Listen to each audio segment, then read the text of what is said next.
so important as to whether or not some of these interventions are actually the right thing to do.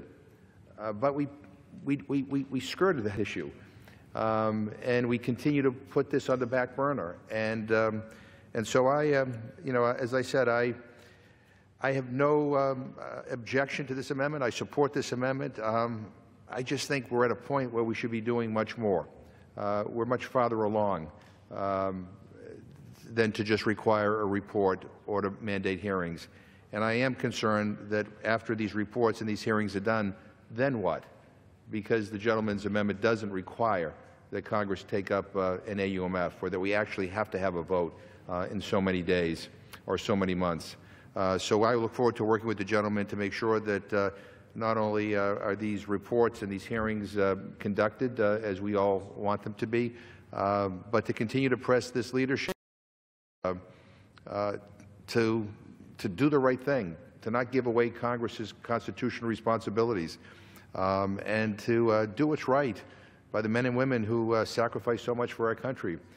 You know, there's only a small group of people who are directly impacted by these wars, and that's the men and women who are fighting and their families.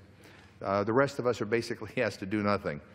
And I think that Congress has shirked this responsibility, and we can't tolerate that. So I hope there's a big, strong, bipartisan, if not unanimous vote for the gentleman's amendment. But this is just the first tiny step in what we need to do, and I promise him that he has my cooperation in any efforts to get us to the point where we actually debate these wars and develop AUMFs, where people, as he said, can vote for them or against them.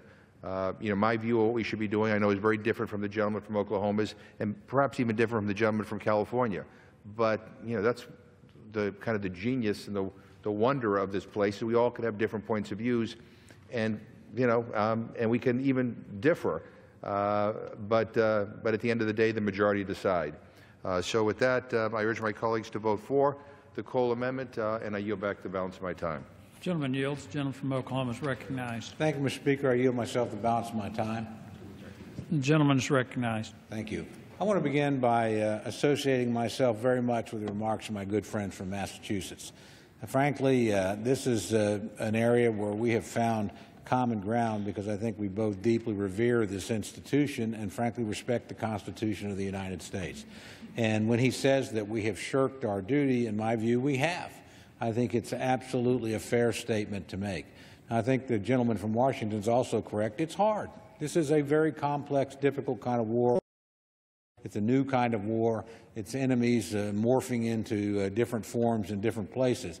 All that's true, but it doesn't excuse us from the obligation to do our job and give those men and women the assurance that they are acting at the direct request and order of the American people in fulfilling a responsibility we've asked them to take. Doesn't directly relate to this issue, but I felt very much the same way as my friend did, and I know did at the time, about Libya.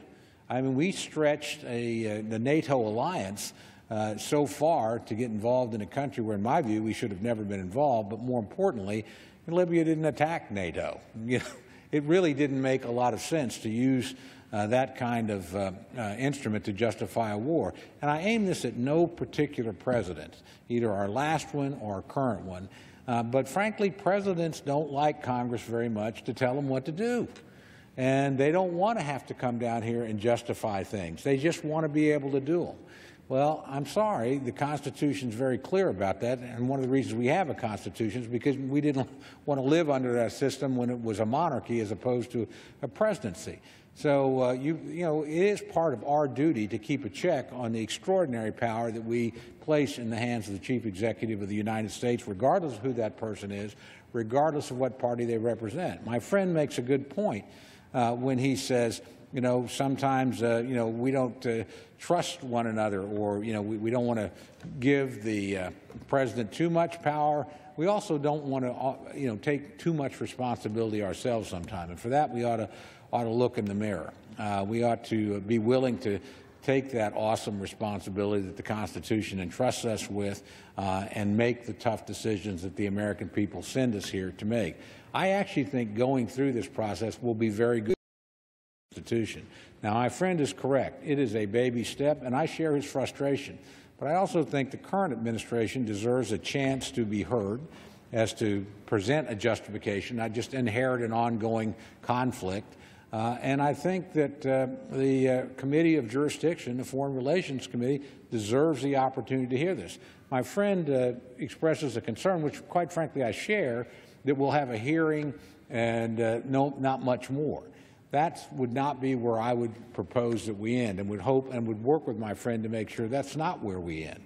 Because I think at the end of the day, whatever the deliberation is, whatever the recommendation for a new AUMF is, it needs to come to this floor, and it needs to be open for full debate. And if we can't muster a majority to approve that, then we shouldn't be fighting in the places we're fighting if we're not willing to actually vote and use that. So I'm going to pledge to continue to work with my friend, urge the administration, assuming this actually gets into the final bill, urge the administration to take it as an opportunity to establish a very clear set of objectives, a very clear strategy, a very clear estimate of the budgetary cost, and a very clear analysis of the legal framework under which they're operating.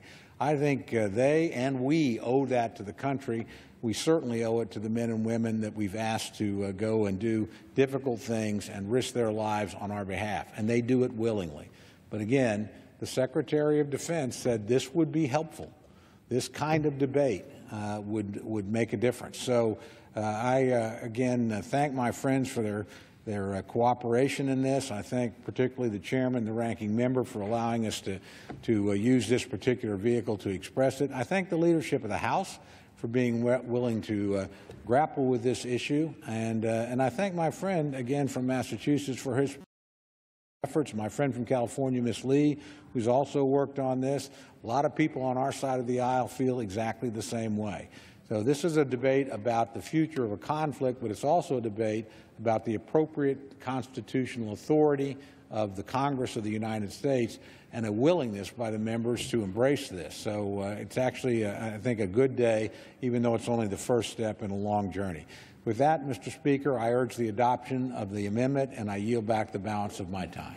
The gentleman yields. The question is on the amendment offered by the gentleman from Oklahoma. Those in favor say aye. Aye.